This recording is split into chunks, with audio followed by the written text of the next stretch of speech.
And here we are, counting down the days to the UAAP season.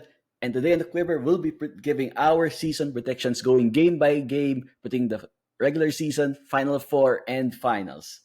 So thanks for joining us. Welcome to another episode of the Quiver Podcast. Uh, I'm Kiko, joined today by the guys. It's our Final Four here for today's prediction episode. Guys, it's our last week with our families. I hope you're saying bye. So, Brian, how are you spending your last week? First, Brian, saying how are you spending your last week before UAP? Well, sakto, birthday ng girlfriend ko, so well spent, I guess. Happy birthday. Pabati na lang, Angel. Happy birthday and special shout out. Sana next week di na siya happy kasi taga-UP yung girlfriend mo eh. So, sana Yes. last week isig na lang siya. Hindi, ano pa rin, happy pa rin. Opo pa rin si Brian dun eh. Opo pa rin. Brian, just you have to tell her why you need UP to win to make you happy. You have me, diba? That's all you have to say. Yun lang yun. Agree. Vic, welcome again to the show. What's your last UAP, free UAP, you again for the UAP? What are you up to? Wala naman. Same. Nagsulit manood ng mga pwedeng panoorin. May on Sundays normally may US NCAA football. So yun, baka magbago yun pagdating na ng next weekend. Yun yung mga ano. And Gio, I'm guessing you're watching the Manchester United match based on what you're wearing. Hindi UE fan si Gio, he's a Manchester United fan. Yeah, tonight, later. Hopefully next week brings you more relief than the suffering you've been going through the past few weeks. Years, Kiko. Years. Okay, guys. So today's paras lang naman tayo years of suffering. Sanay tayo dyan. If you thought those 4 bridesmaid years were tough, talaga. Diba? Okay, guys. On today's episode, hanggang sa football, minumulto tayo. On today's episode, guys, we'll be first discussing what are the biggest questions coming into the season for the De La Salle Green Archers. We'll be going to a team breakdown for our opponents, who we see the biggest threats. Then we'll go into our prediction segment. But first, Gio, preseason, we joined several tournaments, some smaller leagues. Of course, the biggest highlight there was the Phil Oil, where we finished in the semifinals, lost semifinals to UP. We collapsed, went over to Japan to play the Woobs over there, lost to Korea versus in the finals. What's your assessment of LaSalle's preseason overall now, and now how confident are going to the UAP?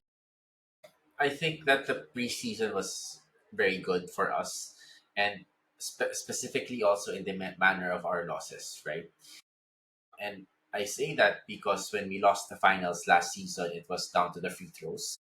And even though the semifinals against UP was also down to free throws, and guess what? They bring in Red to become the free throw coach, right? They might, I don't know if they adjusted the courts in their zone as well, to properly copy what's Lekit Moa and then Araneta. But I think I always like it when a LaSalle team does not do exceptionally well during the preseason. It's because we have a better chance of adjusting and learning from our mistakes. That's the thing with the UAAP. If you have a great team that starts off very well at the start, more often than not, they get found out much earlier on. And I hope that's something that this team can embrace. And that's what I'm looking forward to this season. Nonetheless, how many tournaments did we win? I think we still won two tournaments. Vic, we won 2 tournaments. Not just the Phil, but yun nga, we did with the major ones, the Phil Oil tsaka yung World Basketball. But still good, nonetheless. Then, Brian, I guess one of the questions coming into this preseason tournaments and going to the UAP is, KQ, our go-to guy, out. Then we have this new batch of transferees coming in, of course, with Kian, Jacob and Mike. Then, of course, Mike Phillips is a holdover. Mason is coming from Ateneo, finding to play for Sun UAP. What have you made of the transition so far by these players? Yung contributions nila game by game, it's what I expected. Kian with his dynamism, Jacob with his basketball IQ shining through, and he's also versatile skill wise. Mason, aside from his outside shooting and his perimeter, which we expected because of what we've seen from his Ateneo days, he can also be a post threat now. And then si Luis is the most revealing na asset that we acquired, because we how he plays for LaSalle in the preseason and even in the Team B last season is far different from what we've seen no season 86. So that to me is telling that we have four different players who are highly touted transferees at that, which we can lean on. And yung preseason nila is, it's not really surprising what we've seen. We those were expected dun sa three. Pablo, positively encouraged by what I've seen sa ano niya. Yung pinapakita niya displays. Ang problema lang siguro with some of these players is they all did this, well, except siguro kay Mason. Mason, Jacob, relatively similar weight of expectations. Yung pinanggalingan na lang programs. No offense to NU and I mean, even UP, kasi I mean, si Luis wasn't given a lot of expectations when he suited for UP. So now, I mean, they will be tested in one of the most demanding environments in the UAP. So that's something to look forward to. Vic, the key things in preseason, right, is really finding that balance, finding yung timpla mo as a coach. Find that right lineup. Come UAP, you guys are ready. You know who you can rely on. Do you think we will accomplish that during this preseason based on what you've seen from the different tournaments we've entered? I think so because yun nga pretty much I think ito yung mga lessons from the losses that we had experienced nung preseason. Dito mo mas makikita ngayon ano ba yung kailangan mo improve, especially yun nga on those defeats, sino yung mga pwede mong asahan on these kinds of pang situations. So personally, yes, I think na achieve, on my personal opinion, I think we achieve naman kung ano yung dapat natin ma-achieve as far as finding that balance on our team, tawag dito, given our talent entering this season 18. All right. So guys, let's go round the table or virtual table and see, Isachi, what is the biggest question for you about the Green Archers coming to the season? Don't give me fan stuff like what's your favorite food? Ayoko nun. What do you like to do in your free time? Ayoko nun. What's the slam book? Slam book. Lights on, lights on. We're not that kind of show. Okay. But first, Gino, what's the biggest question for you for LaSalle coming to the season? Biggest question in your Lights head. on. Yeah, lights on or lights off. Lights off. It's a joke lang. Well, if in terms of Gia, in terms of our free throws, lights on, lights off, baka pareho lang yung percentage with the ways we're shooting it. Yeah. Baka tumaas pa kung lights off. Kung ganun. No, actually, you actually tackled the question I wanted to ask. Is will LaSalle finally do something about their free throw woes and really attack that problem down to the heart? And I say this because we always joke about free throws over the last X number of years, diba? But I think we genuinely lost a finals last year, a championship, because of that. And will they take to heart how important it is to make those shots? And I'm not talking about the mechanics of it, like will they breathe in 5 times? Will they meditate before going to the free throw line? Will they find a way to cut out all the noise? Will they find ways to relax themselves while the game is ongoing? I don't know, but that's my biggest question for the team this season, because when eventually we're gonna end up at a point where it's a close game and free throws could be the decider, like literally if we're neck and neck with a team like Ateneo or UP or whatever, and we're not making our free throws, it could easily be a 10-point lead rather than going into the last 2 minutes with a 1-point lead. So how do we go about that, especially for our players who will be attacking the basket. Mike attacks, of course, Luis attacks, and Kian and also Jacob attack the basket.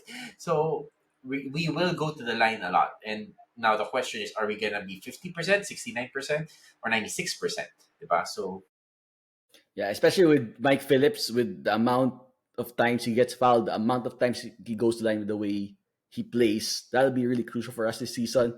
He's one people struggled during the preseason, right, during the finals last year. So be a question. I guess Gio, come to your point. Do you think Ren will? They brought in Ren. They brought in Ren to help for this particular matter. Coaching LaSalle Green was now coaching assistant coach for LaSalle. The legend comes back and it's just to partly fix her free throws. Do you think it's that big of that shows it's a big of concern for the coaching staff to bring in someone I like him? think I think it does. I think it's acknowledging that there is a problem, acknowledging that that is something that needs to be worked on. But now it's less about Ren Ren. It's now more about what will they do on the court. Will they apply the learnings from Ren Ren, and will we actually see the benefit of it all? Because we saw it with Jeron. Like you remember how Jeron used to take his free throws in his first 2 years?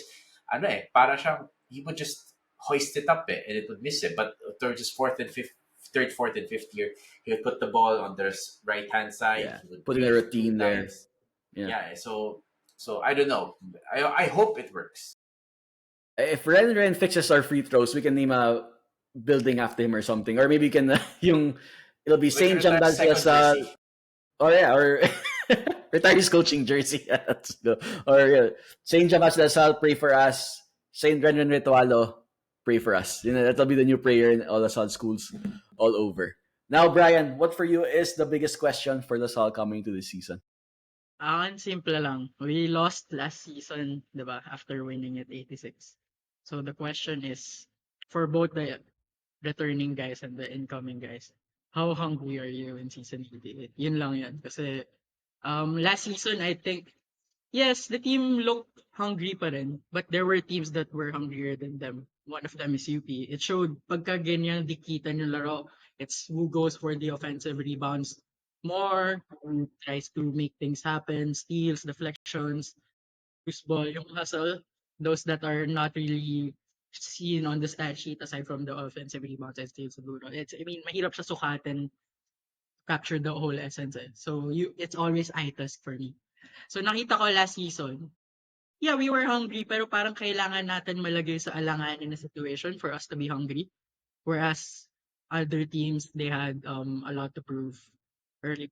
And I think this season, mag-apply dapat sa atin yan. Now, we have something to prove. We have to prove that we are a much better team from season 87, given the strengths and weaknesses of that team. Siyempre, yung mga dumagdag ngayon, mas marami quantity, so we have the numbers. We have the luxury to rotate. Maybe one game is a Jacob Cortez game, maybe one game is a Luis Pablo game, maybe one game is an Earl Abadam game for that matter. But it's really how hungry everyone is. Kasi it doesn't really need to be one person excelling. If the collective hunger is there, then we should go all the way because we have the talent, naman, no doubt. UP Lasal lang was open, diba, when people say about the talent pool, the depth. So I guess that's the On question. paper, Bry, we're the most. You can say we're on the not probably one of the most or at least deepest team in the UAP this season. So I guess hunger really exactly. comes. That'll be the question mark coming. Is this team ready to bounce back after what happened last year? Mhm. Then, all right. Now going to you, Vic. What's your biggest question for LaSalle coming into this UAP season? Pag close game, what happens? Who will take charge? If we need a winning if we need a winning basket, who will take that shot? Kasi ano yung given the past number of years, alam alam natin si Kevin. Kevin will make the play whether a pass or a shot if we need one. Now, with all this talent na kukumbaga kasi we've been talking about this noong ibang episodes natin, we replaced Kevin with a lot of players to fill in that gap. So ngayon, pag close game, sino to? Si Jacob ba? Si Kian ba? Or si others? Na si pwede ba si EJ? Pwede ba si JC? Pwede ba si Earl? Si Mike? For some reason, 'di ba? So, yun. I think that becomes the question pag ganyan na whenever we are siguro wag na sabihin natin close game sa fourth quarter. Whenever we are on a bad situation also in a given particular point of the game, sino yung player na yun na mag-aahon sa atin na magti-take charge? Kasi yes, we can say all we want na it's a team effort, blah blah blah, but there should be someone really that will lead. Kasi yun yung pinaka-important dun eh. If that person can affect others, can start taking charge whenever we are, sabi natin, we are down 15 entering fourth, or we're down 20 at one point in the third quarter. Sino yung mag-glue, magti-take charge, mag-start, mag-lead for us to overcome those challenges pagdating sa game. So ako yun yung question ko kasi we all know Kian and Jacob are both veterans na. They have experience. But how is their dynamic? Yun yung unang tanong doon. Tawag ito, kamusta ba yung dynamics in play between them? Kasi they both need the ball for them to be effective. Hindi ko alam if one of them can sacrifice and be an off-ball player pagdating nitong season na to. That for us to see. So yun yung mga iba pang questions dyan. So yun yung ano ko for this season. But sana I'd be happy if we will win comfortably, pero hindi natin masasabi. It's a given. Yeah, gusto natin yan. We all like that. Kung pwede lang. Kasi let's Gusto na madoktorin natin yan. No, di ba? Parang medyo expected may games na we will win comfortably. So, sa atin, as fans, okay tayo doon. Maybe for some, sabihin nila, hindi, ayaw namin, boring yan, gusto namin close game. But, yun, pagkadating ng close games and if the team encounters challenges, who will lead us? Yeah. My biggest question is, and Vic, you touched upon this, is will the supporting cast, the EJs, the Vorises of the world, be ready to step up in those times of need? Because I think the biggest danger of LaSalle comes in if we become too top heavy, if we start relying on the Mikes and Jacobs to carry us, and the Mason, relying on those guys. But in the end, the guys of the Forest, the EJs, these other guys, if those guys step up in a certain game, like if they step up in the UP semifinals in Phil, or if they were there and stepped up in those key moments to fill the gap or stop that run, I think LaSalle will be a very tough team to beat. If we come too reliant on the top guys and we don't maximize our depth, that will be a problem for us. And I think that's up to Coach Topex to find those right combinations, when to use those guys, how to get the best out of them, finding those right combinations on the court. So, guys, we've now talked about LaSalle. Let's take a look at the field now, different opponents. Gio, do you think it's a DLSU UP show like last season, or there are other teams out there saying, there's something there? Maybe an 8th-place team doing better, improving to 7th this year or something, or 6th. I don't know. I'm just kidding. I think they'll go higher. But what are your thoughts on the upcoming season's opponents? I think everyone is anticipating a DLSU versus UP final. But what I will say to this is I am quite worried about UST and NU. I think NU just got the bad end of a short stick last season when their FSA went down in the first game against us. We almost lost against them. Let's not forget that. Yeah. KQ. And we lost to them in the second round. Yeah. Isa pa yun. Yeah. And KQ literally bailed LaSalle out during that time, right? By the way, that loss against NU in the second round, that's when we started to get a little bit worried there. Like tayo as a group, right? That's when we started there's something up with this team. Anyway, I am worried about them. I'm worried about UST. UST has been on an upward trajectory over the last few seasons, and I think they might pose a problem to us as well. So I'm worried about those two teams. I don't have much to say about Ateneo right now, mostly because I have not seen their players. They've done a very good job in keeping that quiet, and let's see how that goes. But yeah, I And think that's it's a quite bit a of an feat, open Gia, race. for Ateneo to keep things quiet usually. Usually they're the first to they're the first to really hype up their their team. I mean, they should after ending in eighth place. So yeah, they should have kept quiet muna. So I don't know what it looks like. It could work out very well for them, or it could also be not so well. So question mark, right? Yeah, lots of one. They have some talented one and duns reportedly coming in. Let's see, that'll be enough to elevate them this season. How about you, Brian? Who are the biggest threats for LaSalle do you see coming to the season? I would say UST just because of how starting from even last year. Alam ko, yeah, NU. Medyo unfair siguro how we played against NU.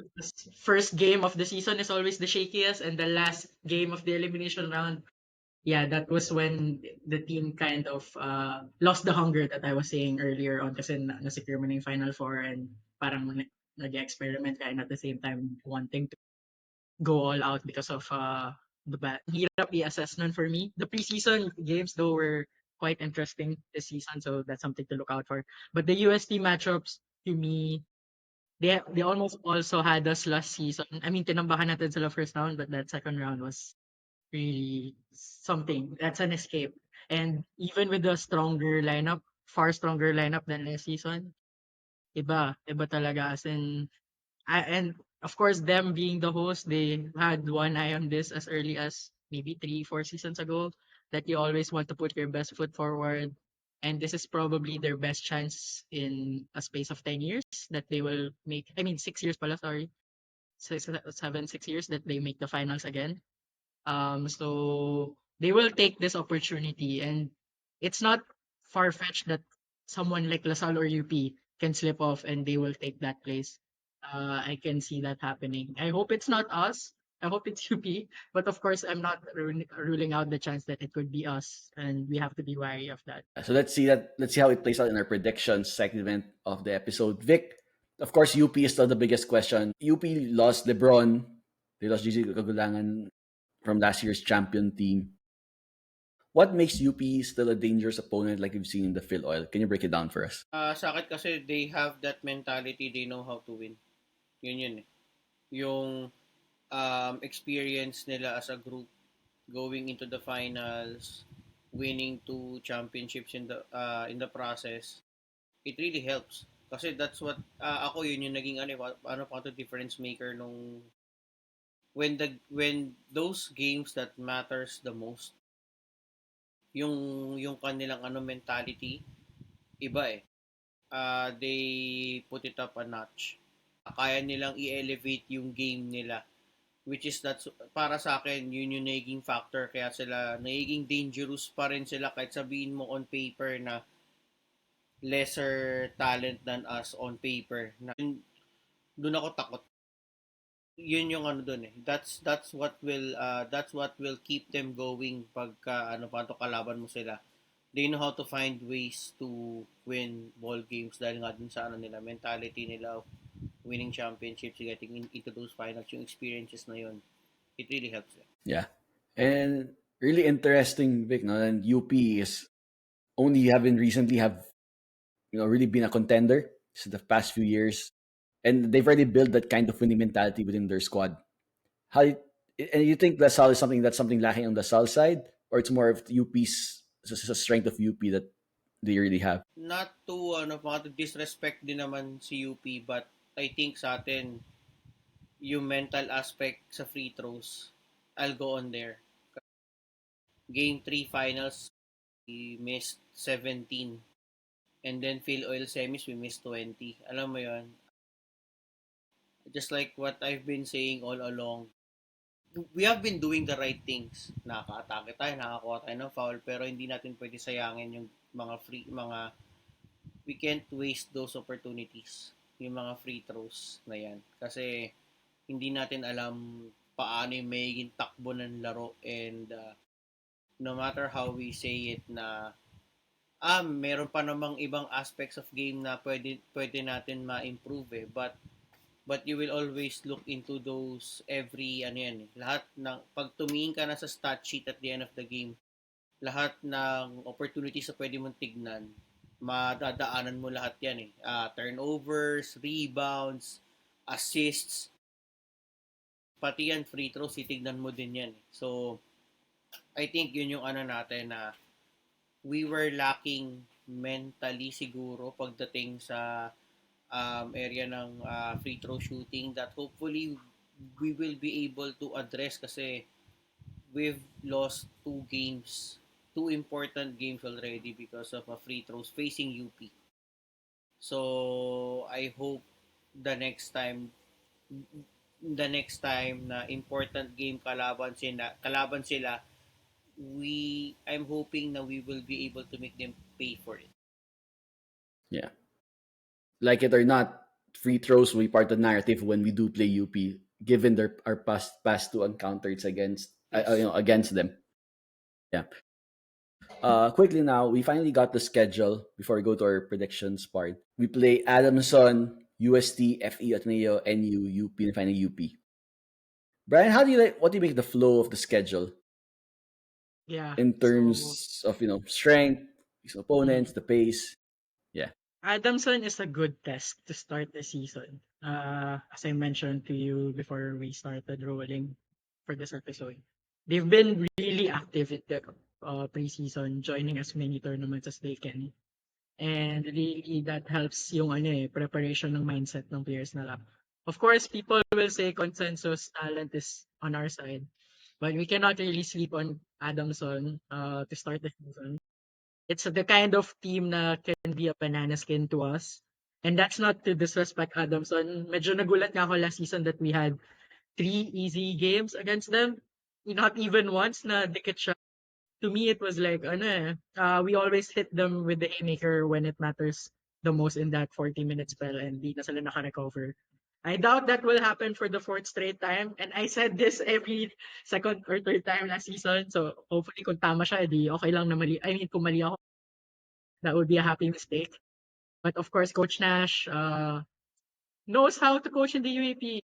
Naka-Final Four siya whenever his teams are not expected to make the Final Four, where the FU wants to were. But he also he made them win a championship once too. So parang he is a good tactician, something to be wary about. And for Adamson to come in the first game of the season, ano siya hindi ka pwede maging complacent at any point at all. Kasi once you do, this has a lot of shooters, a lot of gritty players sa ilalim. We all know what Cedric Manzana can do, though, for example. So, mga ganong bagay. It's a really, good way to hit the ground running, hopefully, for our team.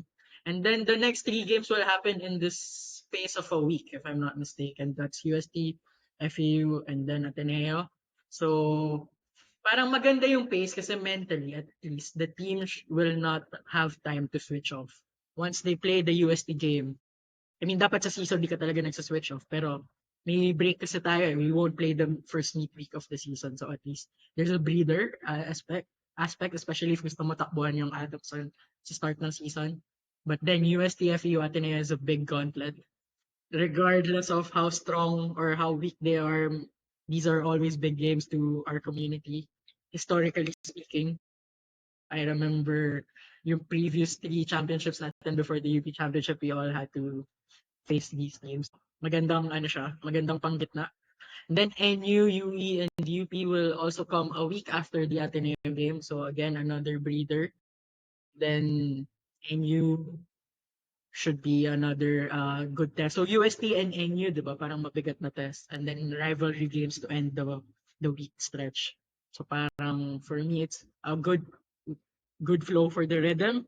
But now, of course, let's see how the players adjust and react to that situation. Sa fans perspective, maganda kasi at least, when we play the second game, tuloy-tuloy yun hanggang no fourth game, and then when we play the fifth game, tuloy-tuloy din siya hanggang the seventh.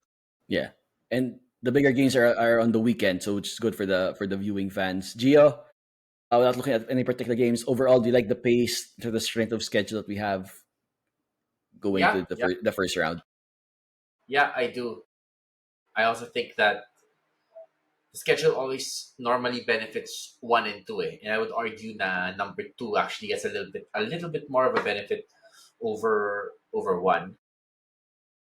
I'm pretty much happy with it. I like that we're playing Ateneo a little bit later on, once we know a little bit more about their play, and once we get a little bit more used to the UAP again. Obviously, one and two always goes last. That's how it's always been. And I also like how we are starting. So I think we're gonna start strong, and hopefully we gain enough momentum as we go towards the big games. Even the UST game, I think, is towards the end of the first round as well, or a little bit Second in the game midway actually. point. Second game, Second game. Manila. Second game. Yeah. So I mean that's okay, I suppose. But at least it's not a big one right off the bat. Yeah, yeah. To Brian's point, it's like the first game, it's a lot of jitters, a lot of question marks, excited, a lot of more unpredictability in that game. So if you play with a strong opponent, it's a lot of more unknown variables there. But Adamson is something you can get the job done against, and a good game to shake off those jitters and those rusts coming to the UAP. And of course, midweek, the guys will be taking through a prediction episode, a preview episode, particularly for the Adamson game. But guys, here we are, the final segment of the show. Of course, first like to thank our sponsors, Bluefire and Bluefire RPG, Ibarra Watches, and Sabi Skincare for supporting the podcast. Quiver season predictions starts now. So we're finally done with the preseason, guys. We're done with the pep rally. I'm sure some schools are more happy, and then the pep rallies are over. Those are not fun for some schools. I think if the kind of school you have to do these things, it's a formula for disaster, really. It's like you don't know your own audience. And of course, UST is getting ready for their hosting. They lit up their school with different colors the past week. Good for them. And putting on their own show. Of course, you have your own thoughts about the opening. But now, let's bring out our magic spreadsheet for our game-by-game predictions. Okay, for UAP season 88. So guys, the way it works is we will each go through each team, of course here based on the order of the first round, predict our record against each team for the regular season, go through each school, we'll predict our final four, top four there, who'll be our finalists, finals, and of course, MVP. All right, let's start with you, Gio. Gio, in previous years, you've always predicted LaSalle to go 2-12. That format didn't work last year, unfortunately. So I'm not sure how you want to attack this year, but let's start off with your prediction for the Adamson. For Adamson, what will be your record against Adamson this season? Okay. I think I'm just gonna go ahead and say it. I think we're gonna go. Okay, Adamson. I think it's two wins. UST. Okay, we'll go school by school, Gio. Then we'll go Sige. we'll go school by school. Brian, Adamson. Nervy 2-0 then. Should be way closer this time. Pleasantly surprised. So close games but 2 wins. Yeah, Vic? hopefully mali. But hopefully mali na plus ticket, pero hopefully tama na 2-0. Vic? 2-0 as well. Okay, 2-0. I'm going 2-0 as well for Adamson. All right, guys. Next, UST, tough game, possible final for contenders. Some say have that outside shot at the finals.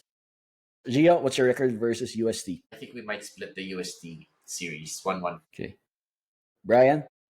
Hindi ako gaya-gaya. 1-1 then. And likely we lose the first round. I think if there's Really? a Okay. best way for UST to get off to a good start, they'll look at the first round games ng UP and LaSalle sa calendar na.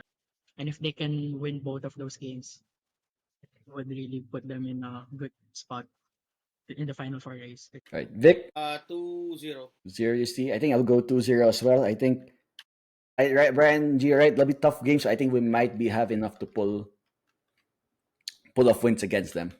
All right, guys. Next, FEU losing key pieces as VJ Pre. Follow his heart. And other things to Diliman. What's your prediction for FEU Gio, I think it's 2-0. Brian. 2-0. Hopefully the most straightforward 2-0. We'll see. Do you think how do you think, I know we talk about FE and UE being the possible, Charlotte season, FEU, Adamson. Do you think FEU will have enough for VJ Press absence? If they play tenacious defense for 40 minutes, they have a good chance regardless of who's there to score, to carry the load on offense. That's my worry pag FU eh. Pag nadadepensahan nila tayo like how they did in the 2 games if he played against them last season, and may KQ na yun, Mhm. whenever they can hold an opponent down to a low scoring affair, they like their chances. Pansinin natin, I don't recall us winning many battles against a few that we don't reach the 70 mark. So parang, I mean, yung last season, yes, exceptions yan kasi we had we had the power to carry ourselves through. Pero parang before that, parang sabi ko, I don't want a low scoring game against a few. Kasi yun nga, if it's a slugfest, then they like their chances, regardless of whoever's there. Right. Vic, FEU record, Nil. same thing. So still undefeated for the 30 games sa amin ni Vic. Ano ba? Akala ko tinutukoy mga undefeated itong next team eh.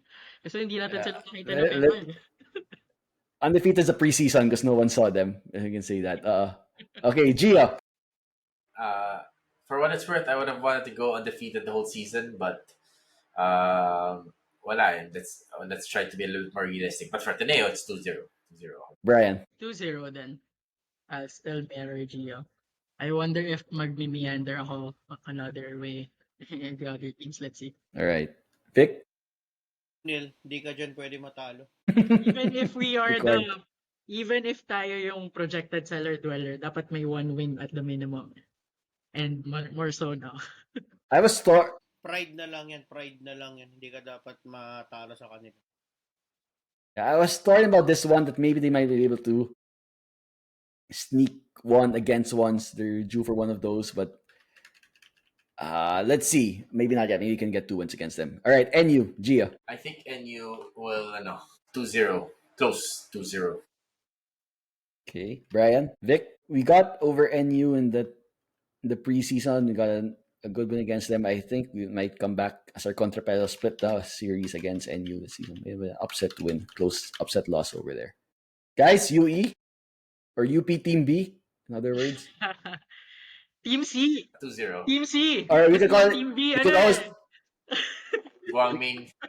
we can also call it Guangming Team A, in other words. Team B nila si Guangming. To let the audience know, someone did send a message to us or a comment to us saying, and if it's our fault, so be it. They said kinakulam tayo Lasal this season kasi inalako namin yung Guangmin.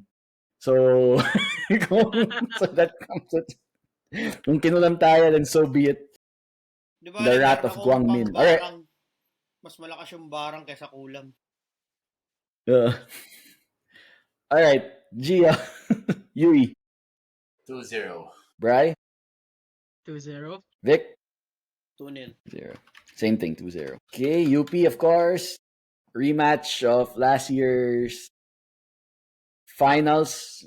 Of course, adding Ray Remogat to carry the load for them. UP, Gio, what's your prediction? These are a bit struggling the whole time. But I'm going to go off far field and say 0-2. I saw it. I saw it. So, nilisap ko na mag-0-2 si Gio. He did. Brian? I'll be a bit kinder to us and say 1-1. As in, I think we lost the last game in our last meeting, so we should win the first round, maybe second round. That's where they can get the edge. Hopefully, the other way around too. But realistically, parang dapat sa atin yung first and then second, maybe theirs. Yeah. Vic has us undefeated so far. So UP, Vic, what's your prediction for the UP game? 1-1. At the very So least, solitary we should get loss. one. Hindi ko alam if we have enough mental toughness to muster if we lose both games to them sa Elims and then beat them in the finals. I'm curious, Vic, that one loss, do you see in the first round or the second round? First round na. First round First na. round. Okay. All right. Ang ano ko lagi is lahat ng talo mo dapat first round dapat lahat mangyari. And yung second round Of dapat course, peaking that. naka ano ka na dyan, papaarangkada ka na dapat ng second round. Peking Duck sa Guangmin. All right. Yeah. Then 1-1 also. 1-1 also for me. I think we dropped a game against UP. So Gio has LaSalle at 11-3. Ryan has 11-3. Vic at 13-1, dropping a solo game to UP, and I have at 12-2. All right, guys. Now, our final four predictions. Gio, who's your final four team? Give me them in 1, 2, 3, 4. UP, LaSalle, NU, UST. May follow-up question ako. NU and Kasi 0-2 tayo sa UP eh. So will it be a UP sweep sa tingin ni Gio o hindi? Kasi the rest have 1-1. So, Tingin ko hindi. okay. Tingin ko hindi. Okay. So may final four. they'll drop to UST or something. Yeah, there'll be a final four. UE daw, UE. Kasi Sa UE. papagbigyan para pwede makarecruit ulit. Parang Natalo sa... Parang napanood ko na yan, Vic, sa ibang sport nga. Oo, di ba? Natalo sa... Di ba? Natalo yan sa, sa Kahit na- inter-squad kahit tingin mo scrimmage. mas malakas yung isa, pwede manalo yung isa. Yan. Inter-squad scrimmage, natalo yung UE beats UP. Alright, Brian, who's your final four lineup? 11-3. I don't recall na magna number 1 yung 11-3, no? Well, I think Unless it's a tight field, that could 10-4. happen. Oo, yung mga triple tie. Parang yung NU noong 2013. That's the Yeah. lowest I remember na top seed. But I also see UP losing 3 games eh. And maybe to the same opponents too. It's just a question of, I think, UST and NU also losing to other teams aside from us. Parang alam mo yun, may 1-1 tong apat, but then Lasal and UP will stay consistent. And then maybe NU and UST will be more vulnerable to the teams below. Parang ganun. So Lasal iniisip ko mag number 1 pa din in that context. Then UP is number 2. I think this will go down to head-to-head tiebreak. Third ko would be UST. And believe it or not, even if I think we'll lose to NU, I think Adamson yung fourth. For some reason, I kind of see them scraping their way again. So, let's have it. Some Maybe, Coach Nash may- magic. Yeah, maybe playoff against NU for fourth. Let's see. Ay, parang ganyan. Yan yung nakikita kong situation. Okay. Vic, Lasal, UP, NU, UST. Pero dark horse ko si Adamson or Ateneo.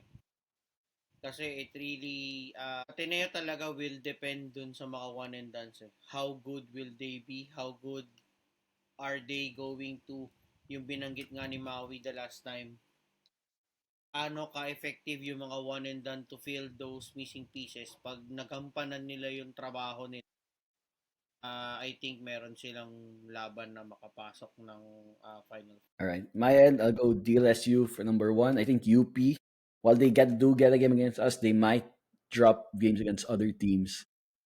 The USTs or NUs, I think they have some losses in there.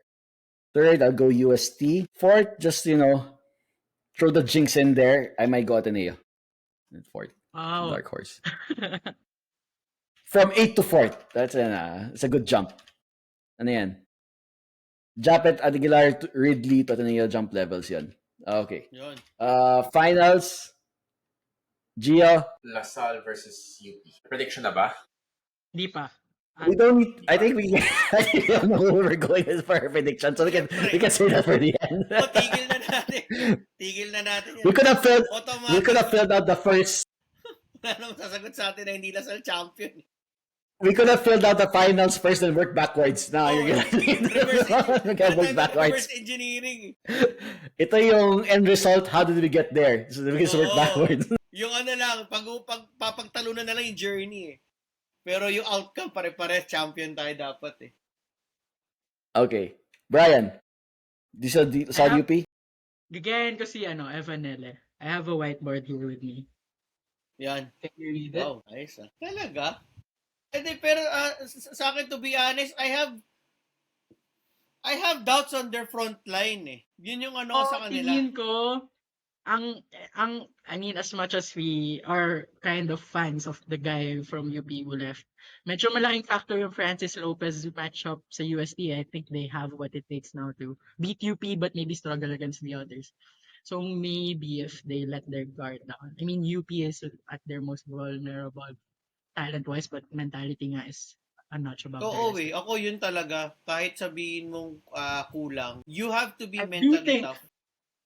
Yeah, but to counter that, I do think UST having lost to the same I mean to UP, not the same UP, having lost to UP last season, syempre, I think they have their chip on the shoulder. And medyo not, at saka in that matchup na parang if they can win the first game, this will really happen. Syempre, if UP shuts them down, credit to UP, it will be another Lasal UP in this context, of course. Agree.